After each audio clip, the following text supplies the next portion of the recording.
রাজনীতিতে তোলপাড় সৃষ্টি হচ্ছে।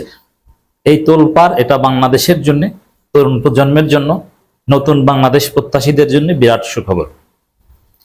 দর্শক, আমাদের নতুন সংবিধান হবে, জুলাই সনদ হবে, হবে না হওয়ার মতোই হবে। দর্শক, গণপরিষদ নির্বাচনের মাধ্যমে নতুন সংবিধান হবে। তারুণ্য জেগে উঠেছে, হতে হবে। নাহিদ ইসলামরা আবার আঙ্গুল বাঁকা করেছেন। নাহিদ ইসলামদের আঙ্গুল বাঁকায় হাসিনা 14 গোষ্ঠী সহ পালিয়েছে। অতএব সেই নাহিদ ইসলামরা আবার আঙ্গুল বাঁকা করেছে। এবার বুঝবেন কত ধানে কত চাল। দর্শক, জুলাই সনদ নিয়ে নানান নাটকীয়তা আমরা লক্ষ্য করছিলাম। সেই ডিসেম্বর থেকে এই অলমোস্ট আগস্ট পর্যন্ত জুলাই সনদ বিএনপি ঠেকিয়ে রেখেছে, সরকারকে চাপ প্রয়োগ করে, ধনুফুনু করে। শেষ পর্যন্ত বিএনপি দেখলো না জুলাই সনদ তো আটকে রাখা সম্ভব না, হোক নামকা অস্ত্র একটা ঝুলন্ত মূলা, কার্যকর বা চূড়ান্ত কিছু না। যে জুলাই সনদ ডিক্লেয়ার করলাম, আস্তে আস্তে তোমরা সাইন করো, এটা 6 মাস 1 বছর বা কয়েক বছরের মধ্যে এটা ফাইনালাইজড হবে। অথচ আমরা চেয়েছি জুলাই সনদ কার্যকর করা, যে জুলাই সনদের ভিত্তিতে দেশ চলবে। নাহিদ ইসলামরা চেয়েছে সেটা, কিন্তু সেটা বিএনপি হতে দিবে না, ঝুলন্ত মূলা ঝুলাচ্ছে। কিন্তু নাহিদ ইসলামদের কথা স্পষ্ট, জুলাই সনদ ওটা যদি কার্যকর না হয়, তারুণ্যের আশাকাঙ্ক্ষার প্রতিফলন না ঘটে, ওই ঝুলন্ত মূলা টাইপের হয়, ওগুলোতে আমরা সাইন করবো না, মানি না। জুলাই সনদ হলেও হবে না, জুলাই সনদ ঠিকঠাক মতো না হলে মানি না, ঠিকঠাক মতো হবে না, আমরা রাজপথে ঘোষণা করব।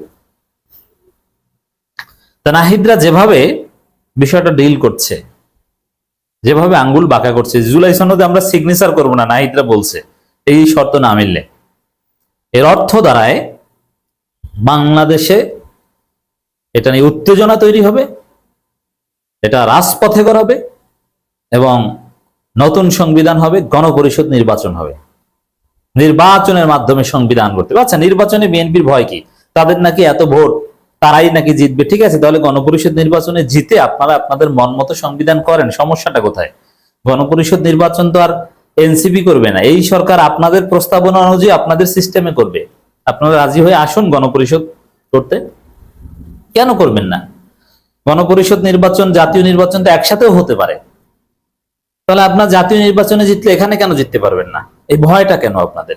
স্থানীয় সরকার নির্বাচনে ভয় পান কেন? ছাত্র সংসদ নির্বাচনে ভয় পান কেন?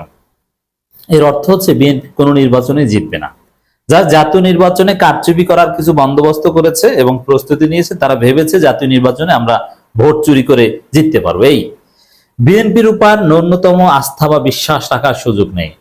বিএনপি 2টা গ্রাম জ্বালিয়ে দেওয়ার হুমকি দেয়। নিজস্ব কাউন্সিল যা হয়, 30-40 জন ভোটার, 50 জন ভোটার, 38 জন ভোটার, ভোট পড়ে 45টা।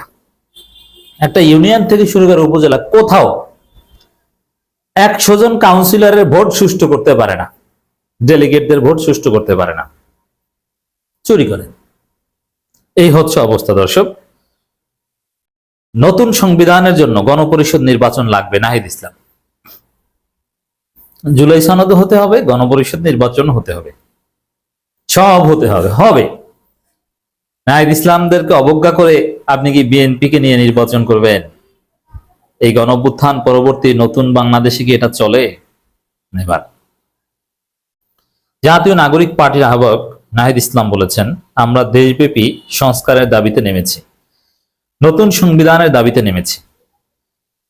নতুন সংবিধানের জন্য একটা গণপরিষদ নির্বাচন লাগবে, যে গণপরিষদ নির্বাচনের মাধ্যমে সাধারণ মানুষ ও অভ্যুত্থানকারী জনতা বাংলাদেশের আগামী নতুন সংবিধান নির্ধারণ করবে। দর্শক, স্পষ্টত আমরা দেখতে পাচ্ছি নাহিদ ইসলামদের এই দাবির পক্ষে গণজোয়ার, তরুণ প্রজন্ম, এদেশের আপামর জনসাধারণ, যাদের কোনো রাজনৈতিক ধান্দাবাজির ইচ্ছা নেই, তারা রাজপথে নেমে পড়েছে। নাহিদ ইসলামরা এই এনসিপি দাওয়াত পৌঁছে দিতে পারছে না, এদের সক্ষমতা এখন অনেক কম। জনগণের কাছে দাওয়াত পৌঁছে দিতে পারছে না যে আমরা অমুক জায়গায় পদযাত্রায় আসছি, আপনারা আসেন। মানুষের কাছে বলার জন্য মাইকিং, পোস্টার যা লাগে, এটারই টাকা নাই ওদের। আমার ছোট ভাইরই তো এই দল করে, আমি তো দেখি টাকা নাই পকেটে।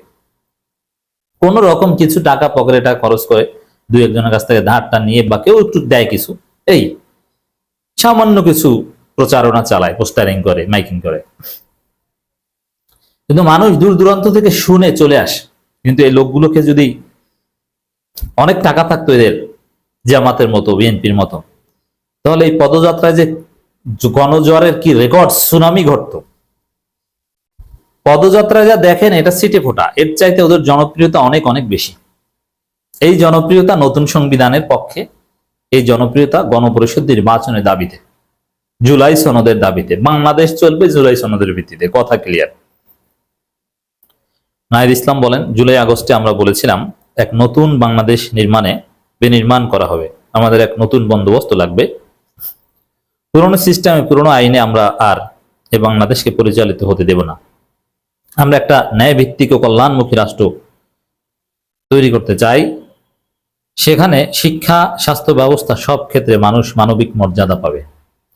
তিনি আরো বলেন, ঠিক 1 বছর আগে জুলাই মাসে জীবন দিয়ে বাংলাদেশ থেকে শেখ হাসিনাকে উৎখাত করা হয়েছে।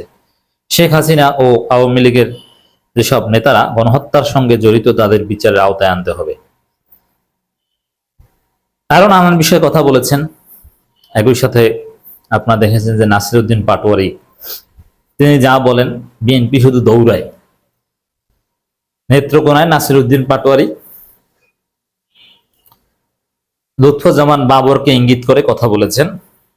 আসলে বাবরের কোনো দোষ না, আমরা কিন্তু বাবরের পক্ষে। বাবর সাহেব বিএনপির 1 নম্বর দেশপ্রেমিক, এখনো ভারতের আধিপত্যবাদের বিরুদ্ধে সোচ্চার এবং ধর্মভীরু লোক, সহজ সরল ধর্মভিত্তিক জীবন যাপন করেন।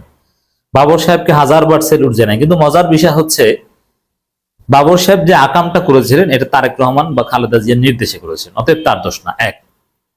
দ্বিতীয় হচ্ছে, বাবর সাহেব ভারতের আধিপত্যবাদের বিরুদ্ধে বলে 10 ট্রাক অস্ত্র এনেছিল মূলত ভারতের বিভিন্ন প্রভিন্সের বিচ্ছিন্নতাবাদীদের উস্কানি দিতে, যাতে ভারত সোজা হয়ে ডলা খেয়ে বাংলাদেশের হাতে পায়ে ধরতে এসে।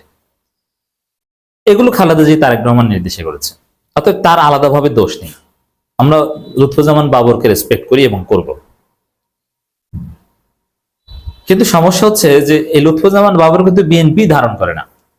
বিএনপির বাবরের পক্ষে বলার কোনো অধিকার নাই, কারণ লুৎফুজ্জামান বাবর বিএনপির কেউ না। এত বড় নেতা, সাবেক স্বরাষ্ট্র প্রতিমন্ত্রী, তাকে দেখেছেন বিএনপি কোনো বড় স্টেজে উঠিয়েছে? না।